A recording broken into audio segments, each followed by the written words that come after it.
segment 3. Let's go through the background of your life here in fighting this fight that you've just described.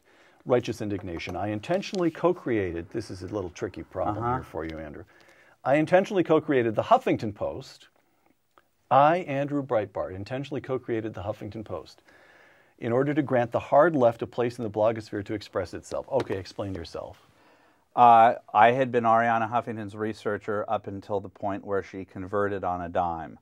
One day You knew Arianna when she was still conservative. Oh, absolutely. She dug up Larry Lawrence from Arlington National Cemetery. Thank you, Arianna. Larry Lawrence. Larry Lawrence was ambassador. Ambassador from Switzerland, Clinton's #1 donor, and he granted him a waiver to be in Arlington National Cemetery. He had never even been in the Merchant Marines. Right. So she had her credentials. She got that scandal. That's right. And I enjoyed being with her when she was a conservative, but I walked out the door when she switched to the left. She came to me 5 years later, 5 years of awkward air kissing at parties that we would run into each other.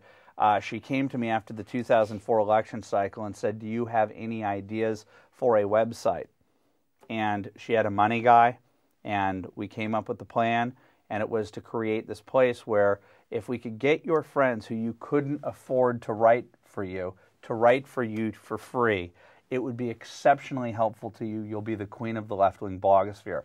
I said, but from my standpoint, right now, if you want to hear what the actual left has to say, not Katie Couric pretending to be neutral, what the left has to say, all there is on the internet in 2004 is the Daily Kos, where a Peter Robinson could write an op-ed, Bush is the equivalent to Hitler, under a pseudonym, 2 Live Crew 333378, and that constituted a transparency within the media, where, well, an opaqueness, where these people could write these things, and Kos himself was being put on Meet the Press. And so I said, Arianna, you can become the salon that you have at your house, you can put online. And it worked? But the idea was, and I said this to any number of brand name people that I have in my life from the radio, this is going to be crazy, because I've gone to Young America's Foundation,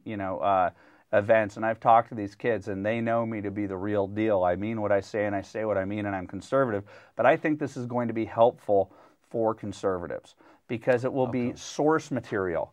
And the first day that it launched, and I was worried about it being Huffington Post. The Huffington Post launched. Right. I was driving up Lincoln Boulevard, worried, because I was getting emails from people saying, "How could you do this?" And I listened to Michael Medved on the first day that it launched, reading aloud Rob Reiner's first day post. Where are the Woodwards and Bernsteins of today to take on George Bush?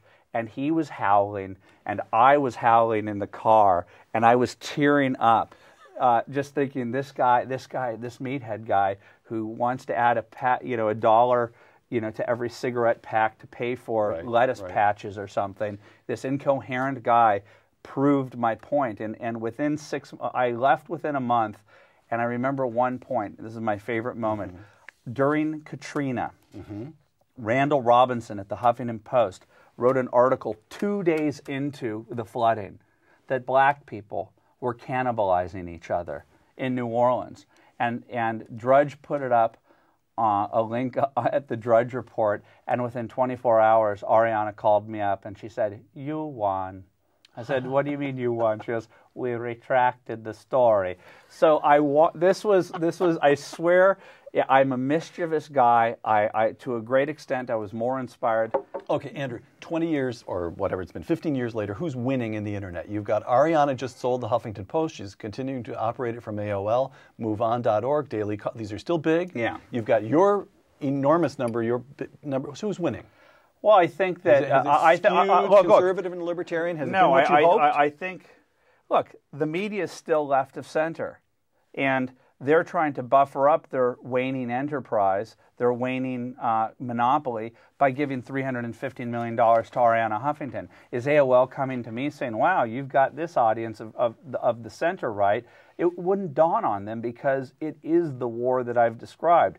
Who's winning? Well, monetarily, they still are controlling the majority of the pieces. But so there's still something second class, second rate Oh, about of the course, conservative. Of course, but what we are winning tactically, because Hannah Giles and James O'Keefe took down Acorn with a high quality video series that cost less than $1,400, which sends a message to the average kid out there that if ABC, CBS, and NBC are not going to cover things and act as a checks and balance against progressive organizations, against the AFL-CIO, against the SEIU, ACORN, other community organizing groups, then we can do it ourselves. And we're having an effect going around the Democrat media complex, over it, or right straight forward. And my business model is to aim every one of our exposés straight at the mainstream media and say, Katie Couric, you are being dared not to cover this.